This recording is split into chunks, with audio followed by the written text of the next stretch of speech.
As the scripture says, I planted the seed and Apollos watered it. But God kept growing. God kept it growing. Yet and still, when you invest in a seed, watching it grow without you, that is a bitter pill to swallow. A bitter pill.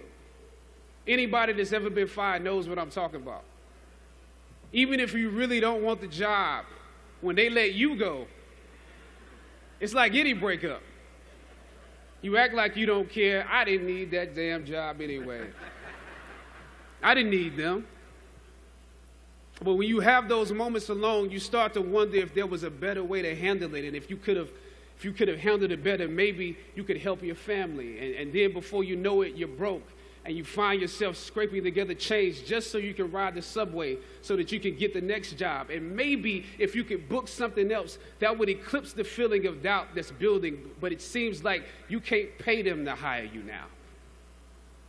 My agents at the time told me it might be a while before I got a job acting on screen again. Well, that was fine because I never wanted to act in the first place. And I definitely didn't want to be caught dead going after a fake Hollywood pipe dream. I'm more of a writer-director anyway, so forget their stories. I can tell my own stories. But am I actually blackballed? We're hesitant about sending you out to some people right now because there is a stigma that you're difficult. As conflicted as I was before I lost the job, as adamant as I was about the need to speak truth to power, I found myself even more conflicted afterwards. I stand here today knowing that my Howard University education prepared me to play Jackie Robinson, James Brown, Thurgood Marshall, and T'Challa. But what do you do when the principles and standards that were instilled in you here at Howard close the doors in front of you?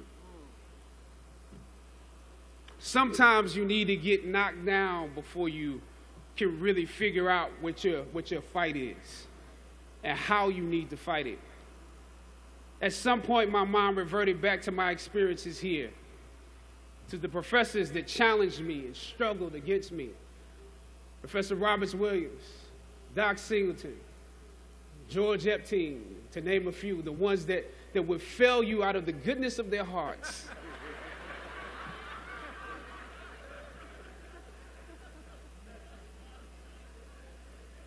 And this may be hard to grasp for some of you right now, but I even considered President Swagger and how negotiating with him was practice for a world that was considerably more cruel and unforgiving than any debate here, one that had no interest in my ideals and beliefs.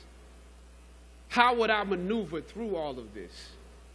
Finally, I thought of Ali in the middle of the yard,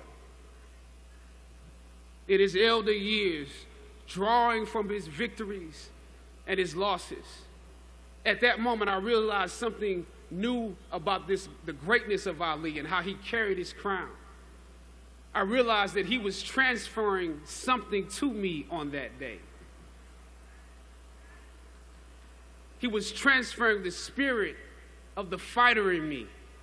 He was transferring the spirit of the fighter to me. He was transferring the spirit of the fighter to me.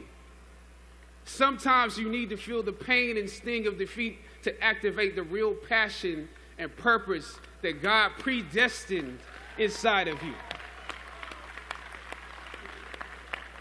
God says in Jeremiah, I know the plans I have for you.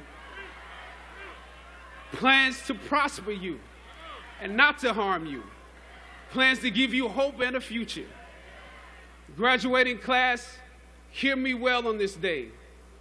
When you have reached the hilltop and you are deciding on next jobs, next steps, careers, further education, you would rather find purpose than a job or a career. Purpose crosses disciplines. Purpose is an essential element of you.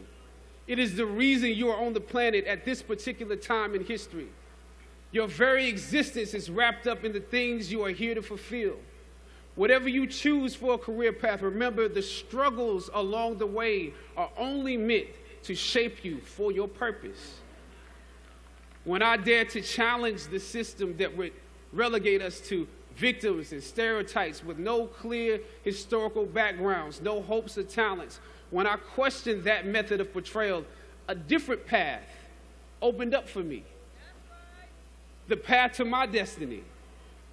When God has something for you, it doesn't matter who stands against it.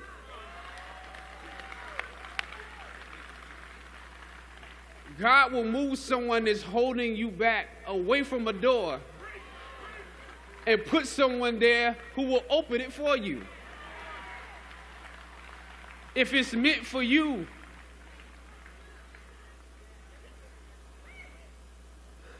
I don't know what your future is, but if you're willing to take the harder way, the more complicated one, the one with more failures at first than successes, the one that has ultimately proven to have more meaning, more victory, more glory, then you will not regret it.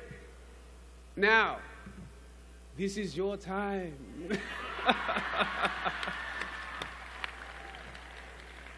The light of new realization shines on you today. Howard's legacy is not wrapped up in the money that you will make, but the challenges that you choose to confront. As you commence to your past, press on with pride and press on with purpose. God bless you. I love you, Howard. Howard forever.